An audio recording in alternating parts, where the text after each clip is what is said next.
जय हिंद। पुलिस के एक डीएसपी द्वारा करोड़ों रुपए की रिश्वत लिए जाने की शिकायत सीबीआई के पास पहुंचती है। सीबीआई के ऑफिस में एक पत्र नहीं बल्कि कई शिकायत पत्र आए, जिसके बाद एजेंसी फौरन हरकत में आ गई और डीएसपी साहब की कार्यप्रणाली पर नजर रखी जाने लगी। इसके साथ ही डीएसपी साहब के 20 ठिकानों पर सीबीआई ने छापेमारी की, जिसमें करोड़ों रुपए की प्रॉपर्टी इंक्लूडिंग कैश बरामद हुआ। अब यह सब देखकर सभी अधिकारियों के कान खड़े हो गए।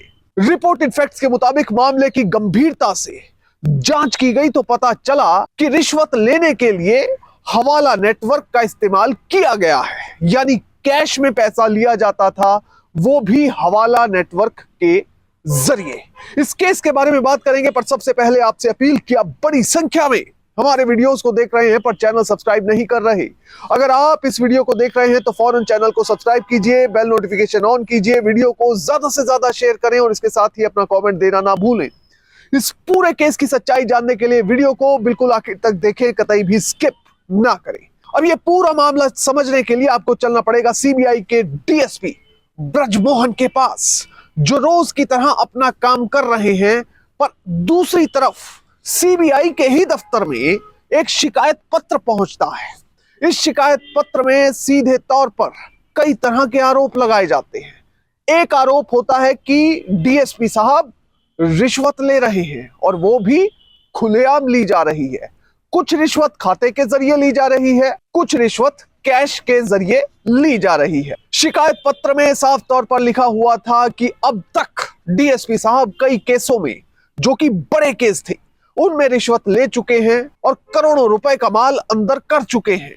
एक केस में तो डीएसपी साहब 5 करोड़ रुपए की सीधी रिश्वत ले चुके हैं। अब जब ये सब आरोप अधिकारियों ने देखे, उनके पैरों तले जमीन निकल गई कि एक डीएसपी लेवल का अधिकारी ऐसा कैसे कर सकता है। इसके बाद एजेंसी ने मामले की पड़ताल करनी शुरू की। फौरन टीम का गठन किया गया और डीएसपी की कार्यप्रणाली पर नजर रखी जाने लगी। वो अपनी दिनचर्या में क्या करते हैं, सुबह से लेकर रात तक किस किस व्यक्ति से मिलते हैं, कौन कौन से केसों को देख रहे हैं, उनकी सुपरविजन में कितने केसों की इन्वेस्टिगेशन हो रही है, ये सब चीजें बहुत ही गंभीरता से देखी जाने लगी। एक तरफ सीबीआई की team deputy superintendent of police Brajmohan पर लगातार अपनी नजर रख रही थी, वहीं दूसरी तरफ टीम ने फैसला किया कि डीएसपी साहब के अलग अलग ठिकानों पर अब छापेमारी की जाए। अब 4 राज्यों को चिन्हित किया गया। एक था राजस्थान, दूसरा पश्चिम बंगाल, महाराष्ट्र और फिर दिल्ली। अब 4 जगह पर रेड होनी थी।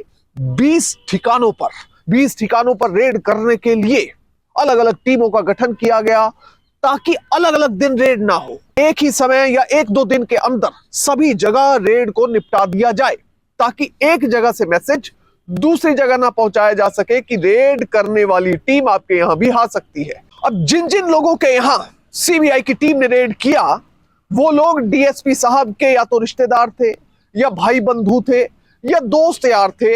इसी तरह के परिवारों के यहां, लोगों के यहां रेड किया गया। दरअसल सीबीआई ने सबसे पहले डीएसपी साहब के बैंक अकाउंट की स्टेटमेंट निकाली और उसमें देखा कि जिस जिस खाते से उनके अकाउंट में पैसे ट्रांसफर हुए हैं, उन लोगों को ट्रेस किया गया।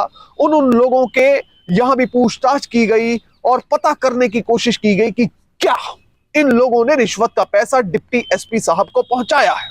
अब बहरहाल जब 20 ठिकानों पर 4 राज्यों में छापेमारी हुई तो 55 लाख रुपया कैश रिपोर्टेड फैक्ट्स के मुताबिक बरामद हुआ। अब एक डिप्टी एसपी लेवल का अधिकारी, जिसकी तनख्वाह तकरीबन 1 लाख रुपया हो सकती है, 1.25 लाख तक हो सकती है, उसके पास 55 लाख रुपए की राशि कैश कैसे मिल सकती है? उसका कोई सोर्स ऑफ इनकम अलग से है या नहीं, इसको लेकर कई तरह के सवाल खड़े हुए।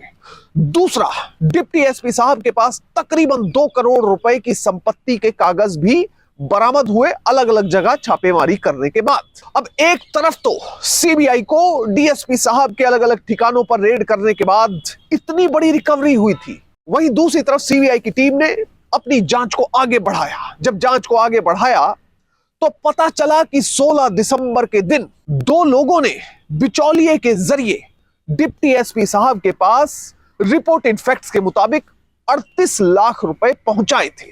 अब ये 38 लाख रुपए सीधा डिप्टी एसपी साहब के पास नहीं पहुंचाए थे, बल्कि किसी व्यक्ति के जरिए पहुंचाए गए थे। आरोप के मुताबिक वो व्यक्ति कोलकाता का सौरभ लोहारका है, जो कि एक आईटी कंपनी चलाता है। अब दो लोगों ने एक बिचौलिए के जरिए 38 लाख रुपया सीधा सौरभ लोहारका के आईटी कंपनी के अकाउंट में ट्रांसफर किया।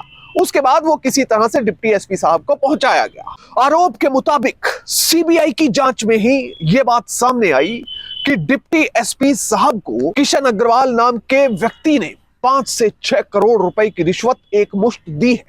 अब ये रिश्वत कैसे दी गई, ये पता करना सीबीआई की टीम के लिए, जांच टीम के लिए एक बड़ी बात थी। अब जैसे ही जांच को आगे बढ़ाया गया तो पता चला कि अग्रवाल ने हवाला नेटवर्क का सहारा लिया और रिसेंटली एक हवाला ऑपरेटर पी उमेश के जरिए 27 नवंबर को 25 लाख रुपए डीएसपी साहब के पास कैश ही पहुंचा दिए।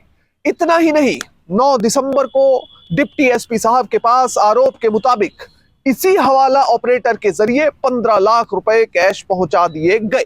पर ये जो दोनों पेमेंट थी वो अलग अलग जगह की गई। जो 25 लाख रुपए की रकम 27 नवंबर को दी गई वो सीधा डिप्टी एसपी को नहीं पकड़ाई गई, बल्कि वो महाराष्ट्र में मुंबई में किसी व्यक्ति को दी गई। और जो दूसरी 15 लाख रुपए की रकम है जो 9 दिसंबर को दी गई, वो जयपुर में ऐश्वर्या राम नाम के एक व्यक्ति को पकड़ाई गई। अब ऐश्वर्या राम नाम का ये व्यक्ति कौन है, आखिर इसको 15 लाख रुपए क्यों पकड़ाए गए, इसकी जांच में सीबीआई की टीम लग जाती है। जांच की जाती है तो पता चलता है कि डीएसपी ब्रजमोहन के भाई ही हैं ऐश्वर्या राम, इसलिए उनके पास 15 लाख रुपए सीधे पहुंचा दिए गए। बहरहाल इन्वेस्टिगेशन टीम अब पूरी तरह से मामले को समझ चुकी थी कि जो डीएसपी सीबीआई की सिक्योरिटी एंड फ्रॉड ब्रांच में तैनात था, वो बड़े बड़े केसों में लोगों को बचाने की एवज में करोड़ों रुपए की रिश्वत कथित तौर पर आरोप के मुताबिक ले रहा था। और इसी क्रम में अब तक करोड़ों रुपए का मनी ट्रेल भी मिल चुका था। इस पूरे मामले में जो किशन अग्रवाल नाम का व्यक्ति है, सिर्फ उसने रिश्वत सीधे तौर पर नहीं पहुंचाई, बल्कि इस पूरे चैनल में उनके पिता हरीश अग्रवाल भी कथित तौर पर शामिल हुए। इसलिए सीबीआई ने अपनी एफआईआर में किशन अग्रवाल को तो आरोपी बनाया ही, बल्कि उनके पिता हरीश अग्रवाल उनको भी आरोपी बनाया। डीएसपी साहब को तो आरोपी बना ही लिया गया और इसके साथ ही ऐश्वर्या राम, जो कि डीएसपी साहब के कथित तौर पर भाई थी, जिन्होंने 15 लाख रुपए की कथित तौर पर रिश्वत ली थी, उन्हें भी आरोपी बना लिया गया। अब इन्वेस्टिगेशन एजेंसी एफआईआर दर्ज करने के बाद आगे भी अलग अलग अधिकारियों से पूछताछ कर रही है। अगर सूत्रों की माने और अलग अलग रिपोर्टेड फैक्ट्स की माने तो सीबीआई की टीम ने पूछताछ के दौरान डीएसपी से यह स्वीकार करवा लिया है कि वो रिश्वत का पैसा खुद ही ले रहा था और अलग अलग चैनल्स के जरिए उसे रिश्वत का पैसा आ रहा था। बहरहाल ये मामला कोर्ट में जाएगा और माननीय अदालत का जो फैसला होगा वही अंतिम सत्य और अंतिम तथ्य होगा। फिलहाल ये सारी इनपुट्स हैं, रिपोर्टेड फैक्ट्स के मुताबिक बनाई गई खबर है। बहरहाल इस पूरे मामले को देखते हुए हमें सीख क्या मिलती है? हमें सीख सिर्फ ये मिलती है कि हमेशा आप किसी भी बड़े पद पर पहुंच जाएं, ईमानदारी से और नैतिकता से काम करें। जो व्यक्ति अपने ईमानदारी के पथ से भटकेगा, एक ना एक दिन कानून के हाथ उस तक जरूर पहुंचेंगे। डीएसपी को भी शायद लगता होगा कि उस तक कानून के हाथ कभी पहुंच नहीं पाएंगे और वो इसी तरह पैसे लेता रहेगा, पर कानून के हाथ उस तक भी पहुंचे और उनके खिलाफ एफआईआर रजिस्टर की गई। बहरहाल हमेशा ईमानदारी और नैतिकता के रास्ते पर चलें ताकि इस देश के विकास में आप अपना योगदान दे सकें और इस देश को विकसित भारत बना सके। जय हिंद।